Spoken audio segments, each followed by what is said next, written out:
Just when they thought he was out, they pull him back in, as the Godfather says. Welcome to Forest Fan TV.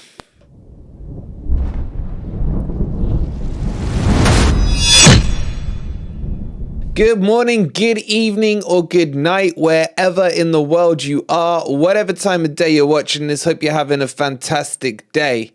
And welcome to your latest Nottingham Forest news. In today's video, it's going to be all about centre-backs and injuries and what the actual hell is the news I'm hearing today, man.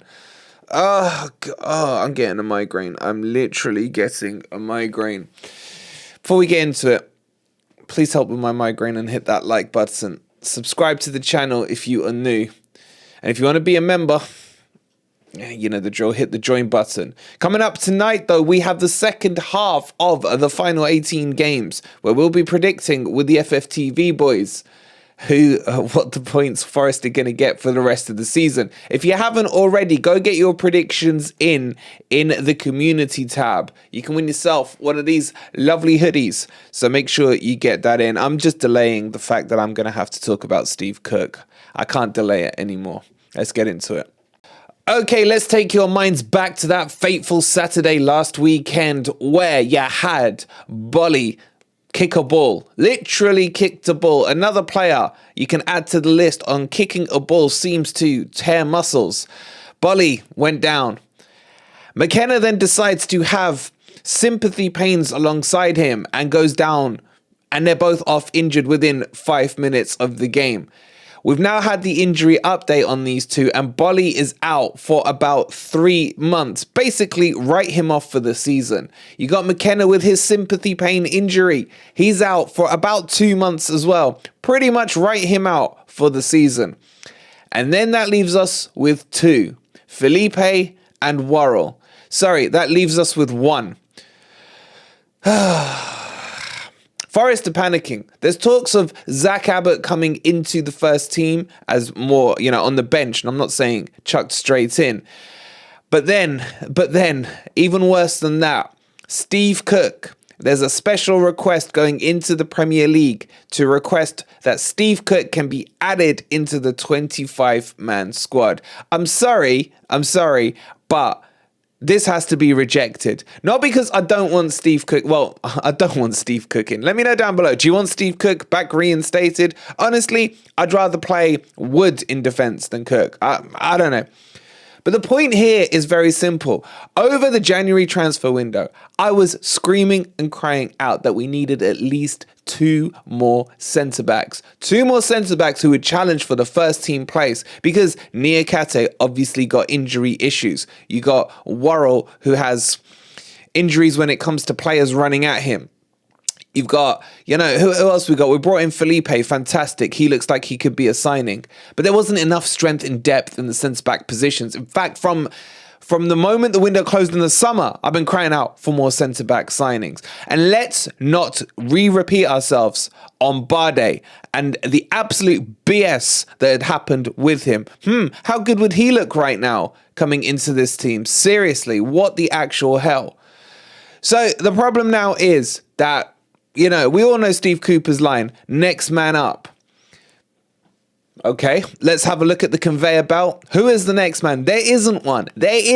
We've signed 30 goddamn players and we haven't got a backup centre back. Now, some of you are going to say it's an unfortunate, scene of events. Who can accommodate or plan for so many centre back injuries? Others of you, including myself, will be like, what the hell are the medical staff doing? Like, seriously, man. Why is it when one of our players goes down, that's it? They're done for the season. Apart from Morgan Gibbs-White, who seems to be made of titanium. The rest of them are just down, out, told they'll be back in a week, like Awoni, for example, and then disappear off the face of the planet. Oh, this is a frustrating video. I am going to be venting a little, and I do apologize. If you don't want to hear any venting, then you know where that X button is. You are welcome to click on it. But how has it come to this? Now, it's not full panic mode because obviously we have Felipe and half a defender in Worrall, so we can still field 11. But what are the alternatives? That's what I want to talk about now. Are there players who can actually step up into centre-back ahead of Worrall, in my estimation? But yes, there are, is the answer. Aurier can play at centre-back. He's done it before. I'm not saying he's a Maldini at centre-back, even though technically Maldini was a left-back. But you get what I'm saying. He can do that. Now, that would mean we weaken our right-back position because we'd have to put Williams in. Now, Williams, he can do a job at right-back. I'm still not convinced on him as of yet. But putting Aurier in the middle, to me, makes the most sense currently because Worrall just isn't cut out for life in the Premier League right now. In fact, it is my opinion that Worrall makes Aurier worse when he plays at right back. So I actually would risk Aurier in the middle. If Ryan Yates was fit or is going to be fit, then I'd contemplate putting him at centre back. He's grafty, he's grindy, he gets stuck in. Not many players would get past him. That for me could work. And then obviously Felipe on the other side and Lodi at left back. But god damn it, man, this has been my fear all season, is that hey, Mugster, thank you so much for subscribing. Can we sustain these injuries? Did they look in the January window and target the correct positions? Because all they seemed obsessed with was getting midfielders in. And we've got plenty of midfielders. Yes, we've even got an injury crisis there, I know. But centre-backs are what gain you points in the defence, in terms of keeping clean sheets, etc. This is worrying, man. This is big time worrying right now. The only saving grace is that once Niakate is fit, Niakate will have to be put straight back into that team. I don't want to hear any of this blood him in, he's been out 6 months. That ship has sailed. The circumstances have changed. The circumstances dictate, a different approach now. As soon as he is fit enough to play, and shout out to Forest Ant, he always says this, if you are fit, you play. None of this blooding in. In a defensive position, it is a lot easier to play out a full match, or at least get to like the 70th, 80th minute, because defensively the game is in front of you, or at least should be, and you're able to watch it. It's not like a left or a right back where you're bombing up and down those wings, up and down constantly throughout 90 minutes. If you are a savvy defender, you can play at a comfortable pace in defense. So this one, Niakate would have to come straight back in. Look, at the end of the day, if that happens, if Niakate is back training and close to fitness, then that solves the problem. Because in my book, I know there's some idiots out there that think Worrall is our starting defender. Well, idiots is probably too strong a word. Every opinion is valid. But anyway, in my opinion, Felipe and Niakate should be 1 and 2. Now, the reason I use the word idiots is because they talk about how Felipe, still hasn't had time to adjust to the game, etc., and what have you. And they say that Worrall still has a shout in this team. I beg you, go and watch back to some Champions League games, some Spanish League games where he's at Atletico. Just watch back the Fulham game. He was clearly the best defender on the pitch for us. And they still say that Worrall had a decent game. Anyway, but because if we do that, then you can put Worrall on the bench and you have some emergency backup. Again, I'd probably put Abbott on ahead, but that's just my opinion.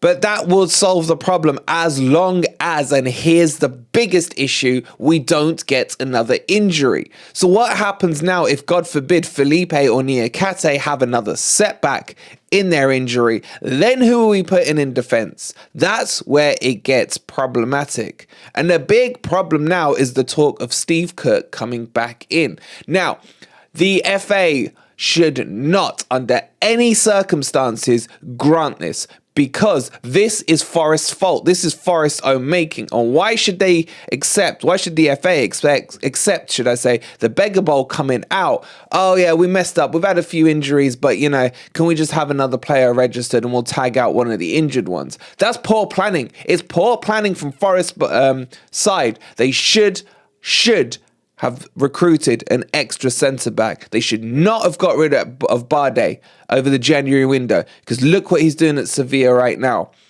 It's infuriating. Look, I get it. Injuries happen. You can't plan for them. You can't. But you can't have players who are declared out for 6 weeks and out for 6 months. You can't have players who we are told are back next week and still not back, 2-3 months later. It's just crazy, man. It's crazy. And I don't know what happens. I guess it's a good game for it to happen on because honestly, after watching Man City yesterday, and I'm one of the most optimistic Forest fans pre-match. I mean, I predicted would beat them 5-2 at their ground. How did that go for me? Maybe this is the right game just to take our tonking and move on and just make sure we're not risking any other injuries and hope that Niakate is back in time for the West Ham game next week. I don't know. I don't know. I'm just so confused right now with this medical team, with this medical staff where players getting injured within 5 minutes. Surely the finger has to be pointed at the way they warm up pre-match. How can this happen? This is our third injury in the last 2 or 3 weeks because of warm-ups and injuries. You've had Jesse Lingard, who got injured, apparently, before the Manchester United game. You've had Boly injured within 5 minutes of the Fulham game, and the same with McKenna. Have they not warmed their muscles up properly pre-match? I don't know. I don't know the answer to that. I'm just chucking out a thought out there, and I'd love your opinions on it. So, guys, I guess the question for you is, would you take Cook back? Now, if you would, I understand it because we're so desperate for numbers right now. I get it. But just remember back to his performances. Remember back to the party time teams had against us where they'd just ping a ball in over the top of his head and whoever was on the pitch in the opposition colour could just run onto it and basically get a free goal or a free attempt at goal. Let me know down in the comments below. Look, tonight we got the stream starting, I think, at about 9 o'clock. Get your predictions in for the rest of the games coming up this season. Or if you haven't already, get your predictions in for all of them. Oh, God. We got Man City on Saturday. It's dawning on me now. It really is. But could this be one of those recipes where everything looks doom and gloom? And then come 5 o'clock on Saturday. No, I don't think so. We'll get into all of that tonight. Thank you so much for watching. Don't forget to hit the like button before you leave. Subscribe to the channel if you are new. And come on, you Reds.